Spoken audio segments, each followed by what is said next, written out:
Ah ouais, selon Canal+, Lionel Messi serait en train d'apprendre le français pour préparer son arrivée cet été au PSG. L'info que j'ai actuellement, c'est que Lionel Messi et toute sa famille, donc femmes et enfants, prennent des cours de français. Une info déjà démentie ce matin par l'entourage de Messi dans la presse espagnole. Ah ouais, en fait le mercato c'est comme la Covid quoi, ça dit tout et son contraire et à la fin on sait plus rien du tout. Salut les sportifs, c'est Greg, vous êtes dans la frappe et l'info sport du jour à retenir, c'est le clash entre Lukaku et Ibrahimovic.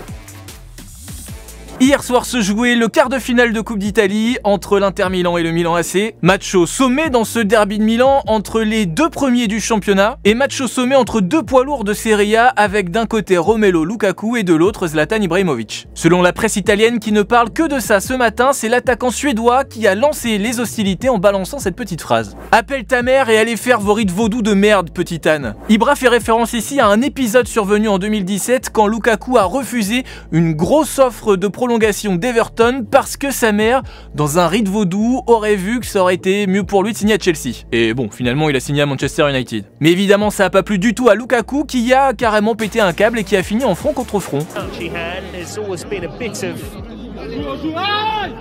Carton jaune pour les deux et Lukaku il est pas redescendu puisque sur le chemin des vestiaires ça a continué.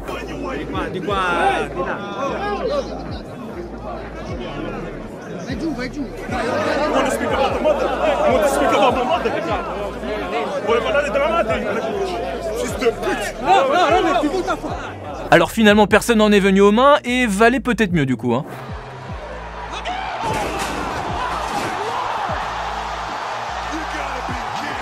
Suite à ça, Ibra s'est excusé, mais pas auprès de Lukaku, auprès de ses coéquipiers. Parce qu'il a pris un deuxième carton jaune et il s'est fait expulser. Du coup, le Milan AC a fini à 10 et s'est fait éliminer en fin de match. Sur cette tablette, nous avons ici un épi d'orge. Le mot orge en sumérien se prononce chai. Donc un sumérien voit cela et dit « Ah, chai ». Les deux en plus ont déjà été coéquipiers, c'était en 2017-2018 à Manchester United. Du coup, j'ai hâte de voir ce que ça va donner dans 2 ans, moi, le clash Payet-Thauvin. J'ai hâte. Allez, à demain. Move Radio.